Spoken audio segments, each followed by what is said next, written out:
Did you know New Mexico is one of the highest rates of teen pregnancy? You may be wondering, why is teen pregnancy so high in New Mexico? Some reasons include our high Hispanic population, poverty, limited contraception access and education, inconsistent use of contraceptives, socioeconomic status, family expectations of abstinence, and power dynamics based on gender. According to Sarah Cashdollar, Hispanic teens are considered most at risk of adolescent childbearing. Did you know that 49.3% of people in New Mexico are Hispanic? To put this into perspective, only 12.4% of people in Massachusetts are Hispanic. With that being said, rates of teenage pregnancy in Massachusetts are lowest according to America's Health Rankings based on the CDC Wonder online database. It would seem highly likely that rates of teen pregnancy in New Mexico are higher than others because of the high Hispanic population.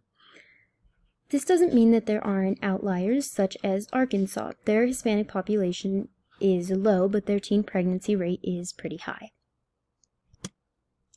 In some smaller towns or impoverished colonias of New Mexico, there is limited contraception access and education, as well as unhealthy power dynamics based on gender. Poverty decreases economic potential of teens and predicts poor health care among this group, which leads them to be more likely to give birth in their teen years. In the colonias specifically, all of the teens were from low-income families, and all of them attended schools that had, at the time, limited resources for contraception, education, or access. It is often easy to put the blame for pregnancy on mothers, but some fathers intend for it to happen. In a study conducted by Sarah Cashdollar on teen pregnancy in New Mexico, a teenage girl named Lydia said her boyfriend encouraged her not to get an abortion when she fell pregnant. He told her, "I wanted to keep you, that's why I planned this."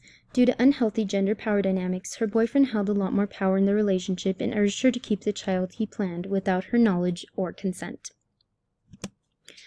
Now to the most important part. How do we reduce teen pregnancy in New Mexico? Some great examples include education, specifically comprehensive sex-based education, availability of contraceptives, and respectful gender dynamic programming. There are still abstinence-only programs being implemented, and they have received $277 million in funding under President Donald Trump.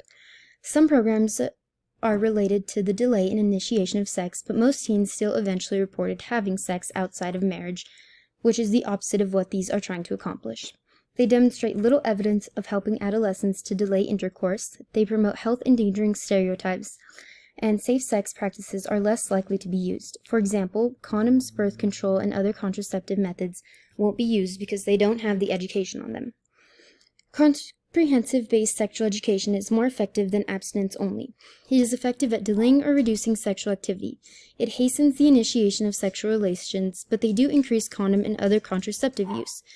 It decreases the risk of STDs in teen pregnancy as well. Teenage girls are often taken advantage of because of the education they receive on certain subjects. Some examples include expectations of abstinence from parents, as well as unhealthy gender power dynamics previously mentioned. Teenagers should be educated on the options available to them for fulfillment in life. A girl in Cashdollar's study expressed that she had a child because she felt like she needed a purpose in life. These young men and women should learn about other options that are available to them to achieve this desire for a purpose. They should also be educated on healthy power dynamics and gender roles. In conclusion, it is important that comprehensive sex education be implemented in schools around the state, even the Christian ones, as well as increasing the availability of contraceptives and implementing respectful gender dynamic programming. Feel free to follow any of these links for further information. Thank you.